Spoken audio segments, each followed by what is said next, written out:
Today I'm going to be going over a comic from Everyday Feminism by Alli Kirkham. The comic is called 5 Ways We Ignore Children's Agency That Perpetuate Rape Culture. I love how they didn't capitalize the W in we for whatever reason. Is it hip to be ignorant with your spelling? I wouldn't be pointing this out if nothing was capitalized because that can be a stylistic choice. But the fact that everything else that should be capitalized is capitalized, it begs the question, why is the word we not capitalized? I think I just set the record for saying the word capitalized. The first square says, "Give Auntie a kiss, she came all this way to see you." The second square says, "Well, thank you for a lovely evening." "Oh, after that nice dinner, don't I get a kiss?" Then underneath both panels, it says, "Children are told that adults are owed their attention and affection. When that idea is internalized, it can be difficult to accept that no one is owed physical contact or emotional energy."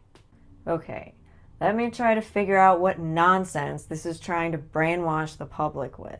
The first square is a dad, a son, and an aunt, not the insect, the female relative. The second square is a girl and a guy who have just gone on a date. The comic claims that just because the kid was taught manners, then it causes people to grow up thinking they have to show affection to strangers. I'm calling the girl and the guy in the second square strangers because I'm assuming their conversation happened right after their first date. This is the stupid leftist tactic of claiming that one thing automatically causes another thing. In almost all instances, the two things have nothing to do with each other, but leftists love to take one common point out of both things and say, "Hey, look, those are the same."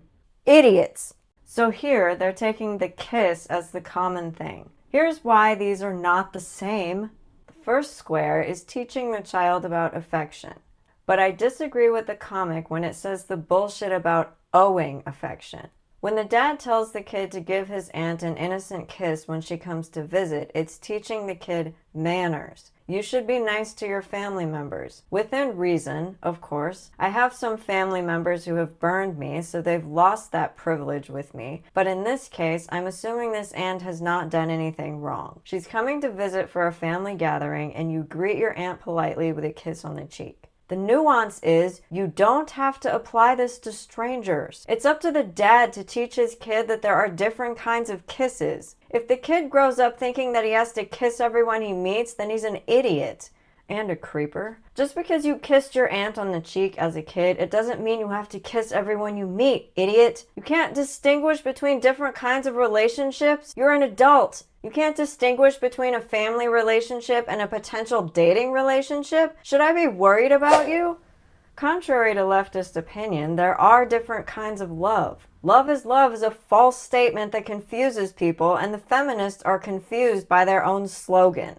Now, because they think all love is the same, they also think being taught to kiss someone in the cheek means you have to kiss everyone you meet. Stop extrapolating nonsense. Okay, so to sum up, you do not have to kiss a person you went on a date with just because you kissed your aunt on the cheek as a child. You also cannot demand other people kiss you just because you kissed your aunt on the cheek as a kid. That's ridiculous.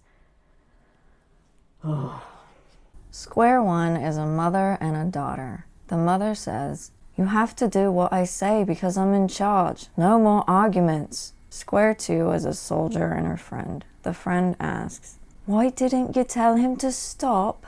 The soldier answers, "He's my captain, my boss. I don't know how to say no to him."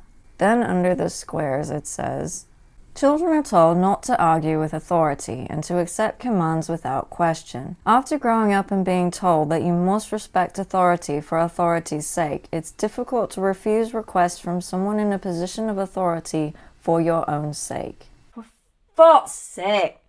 I'm only on panel 2 and I already have a headache. The stupidity of this comic is just... can't even with this shit. So feminists are saying because the girl's mother parented her correctly, with discipline, she grew up and let her boss take advantage of her. Here we have the conflation of authority. Why don't leftists understand differences? They're always preaching about differences and how people are different, yet they are incapable of picking out differences in situations. It's mind-blowing how stupid this is. Why is your IQ lower than that of a fruit fly? Just as there are different kinds of love, there are different kinds of authority, okay? Jesus Christ. Parents are authorities over their kids because they are responsible for their children. Parents want the best for their kids. If a parent says set the table or clean your room, that's a command from a positive authority. That is teaching the kid the life skills that they'll need when they're adults. Negative authority is what the comic should be talking about, instead of erasing the existence of positive authority.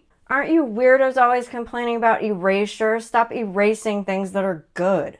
If an authority is doing something wrong because they're corrupt or taking advantage of their power, it's your job to stand up to that wrong action. It's scary because they're an authority, but doing the right thing is always what you should strive for. If you keep letting the negative authorities get away with shit, then you end up in the situation the soldier is in. Parents can be negative authorities too, but that's if they're abusive or if they're just not thinking straight and they're wanting what they want rather than what you want. So you should push back against your parents if they're being unreasonable. Why do you think most teenagers go through a rebellious phase? It's because at that point of human development, the brain figures out that, hey, some of this authority isn't right. It's unreasonable, so I'm going to rebel. When I was in college, I didn't know what major I wanted, so I went with the major my dad suggested. I ended up not liking it, so I wanted to switch majors. When I told my dad, he acted like I had just ripped his heart out of his chest. I don't know why he reacted so strongly, but he was seriously distressed that I would change majors. At that point, I had a choice. I could just stay in that major my dad wanted, or I could go choose my own and try to see if I liked it better. My dad's choice wasn't a life or death situation. It wasn't really a life skill he was trying to teach me. It was an example of him being a negative authority because he was putting his choices above my choices, thinking that his choices were going to make me happy when they weren't. I noticed that because I was able to tell the difference between when my dad used to tell me to clean my room as a small child and now when he was trying to order me around and determine my path in life. I stood up to my dad, I switched my major, and my dad was mad at me for a while, but he eventually got over it and realized I was happy with my choices. I stood up to a negative authority and did the right thing because I know the difference between positive authority and negative authority because my parents disciplined me as a child. I think as humans, we do innately know what's right and wrong. It's just that some of us don't act on it. Some of us choose to ignore our instincts, and then we end up like the soldier in this comic. It's not the fault of a strict order from a parent or being taught that authority exists. It's the fault of the choice to ignore what you know to be right or wrong. Square one is a dad and his daughter and son. He says, even if Bobby did hit you first, fighting isn't the answer. Find an adult to help you. Square two is a woman and a police officer. She says, I told her to stop, but she wouldn't. The police officer says, well, why didn't you try to fight her off? Under the squares, it says, children are told that even physical attacks aren't a good enough reason to resort to violence. As adults, we aren't practiced at defending ourselves, but are told we're complicit in our own abuse if we can't fight off an attacker. The irony of this panel is astronomical. This is like the zero tolerance concept in schools. I don't care who started it, you're both in trouble. Isn't it the liberals who always said there's never a reason for violence, and then this is the problem they're complaining about in the first panel? When they created the problem? So clearly in this situation, the parent is not doing the correct thing. So then, of course, it's going to lead to the second situation. The second level of irony going on here because the left is always causing violence wherever they go. What is the second square even talking about? Think about the peaceful protests in the summer of 2020. Look at the crime rates in the largest Democrat cities. Don't pretend that you never use violence over there on the left, okay? Feminists quite often post videos saying they want to kill men. So don't fucking gaslight me into thinking that feminists are innocent of violence, okay? Fuck you, feminist comic. Square one is a dad and his son. The dad says, well, sex is for two grown-ups to do when they love each other and they're married. Sex isn't something you should be thinking about. Square two is a man and a woman. Square two says, why didn't you tell anyone he was touching you? You told me I shouldn't be thinking about sex. I thought I was doing something wrong and I'd be in trouble for it. Children are often told sex isn't something they should know about, talk about, or ask questions about. People who aren't educated about consent may have trouble reporting abuse because they feel they are at fault for the abuse. Wait, this one confuses me. Is the woman supposed to be the child and her dad?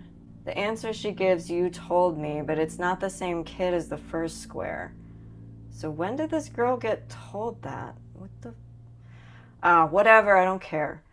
This is a creepy panel. The other ones were just stupid, but this one is creepy. This seems to be saying talk to kids about sex so grown-ups don't touch them.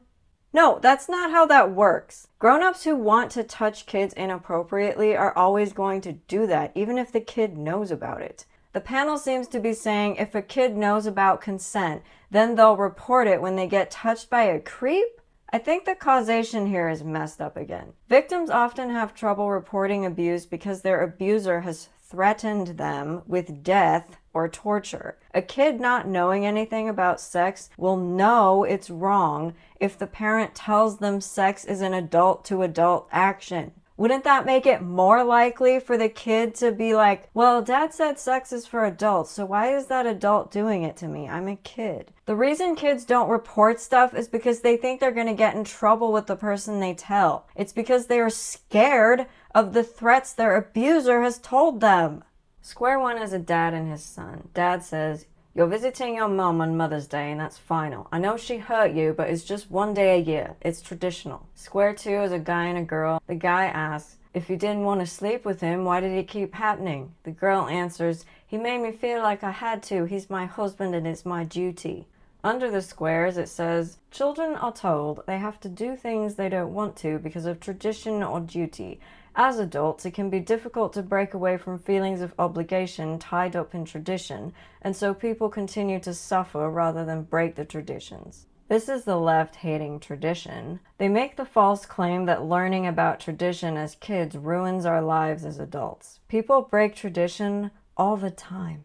That's precisely how traditions form and change over time. You don't have to hold on to stupid traditions for tradition's sake. If the tradition is stupid, stop doing it. On the other hand, good traditions give us structure and something to look forward to. A lot of memories are formed because of tradition. There's a crafting retreat held twice a year that I go to, but only once. I've been asked to go twice a year, but I don't really want to, so I simply say no. It's not like just because the retreat trip is a tradition for me, I always have to do it. It's okay to say no to things. The second square with the wife feeling she has to sleep with her husband is a strange situation. Ideally, you should be sexually attracted to the man that you make your husband. There's a deeper problem there. Maybe she didn't love him in the first place. Maybe she had a shotgun wedding but has now fallen out of love with him. Or maybe it was an arranged marriage. But in this case, she should either go to therapy with her husband or split up with him. Her thinking she just has to drudge along without fixing her marriage or ending her marriage is stupid. She's not stuck. Oh, thank God the torture is over. In the best of all possible worlds, a couple talking to each other. Blue hair says, "I'd like to go slower physically." Brunette hair says, "Okay, I don't want to do anything that makes you uncomfortable." Blue hair says, "What if our friends are jerks about it?" Brunette hair says, "I'm dating you, not them, so you're the one whose opinion I care about." I don't actually have any problem with this conversation. It's the first logical thing in this whole comic. Feminists confuse me because they have the capability to write a normal conversation, but they don't live their lives with any sort of logic. Do feminists suffer from multiple personalities or something? What's the other explanation for this logical conversation? Then we have a family, a dad, a toddler, and a pink-haired kid.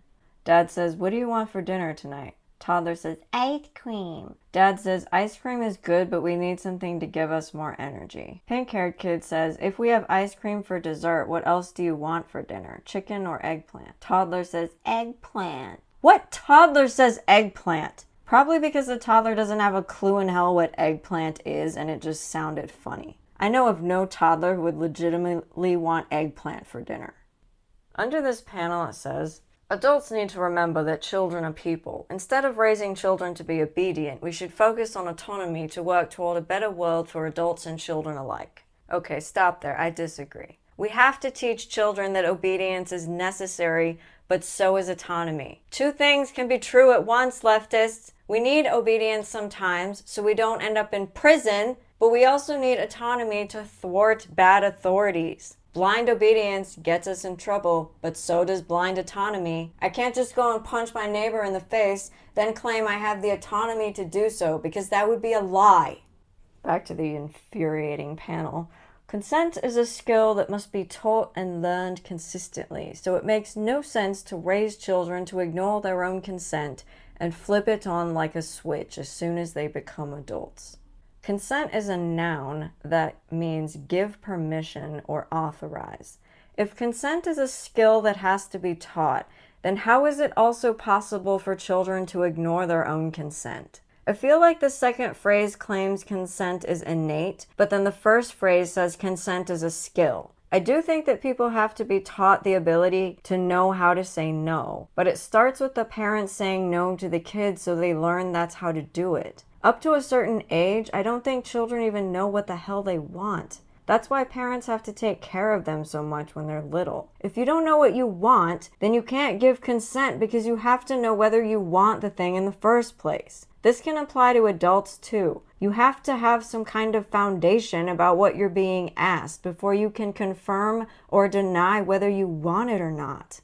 The panel finally says, respecting the autonomy of children is vital to creating a world in which consent is respected for people of all ages. No, once again, this is something that needs to be gradual. When the kid is like 2, their autonomy tells them they want to run out into the middle of the street. Should we let them? They don't understand that cars will run them over because they can't stop in time, and they don't know that a car hitting them would hurt. It's up to the parent to disrupt the child's autonomy at that point in order to save their fucking life. Idiots. The same thing is true if a 2-year-old tries to lick an electrical socket. Should we let them? That's autonomy, right? That's what the toddler wants to do because they don't know what the electrical outlet is yet. It's up to the parent to stop that in order to save the kid's fucking life. Once the kid grows up a little more, maybe school age, and they have learned basic survival instincts, then they get a little more autonomy. Then this pattern continues as the kid grows up. That's how you should be treating autonomy. It's not an all or nothing thing. All right. Don't conflate things. Find the nuance in life. Don't treat everything like there's only 2 extreme choices. And I'll see you in the next video.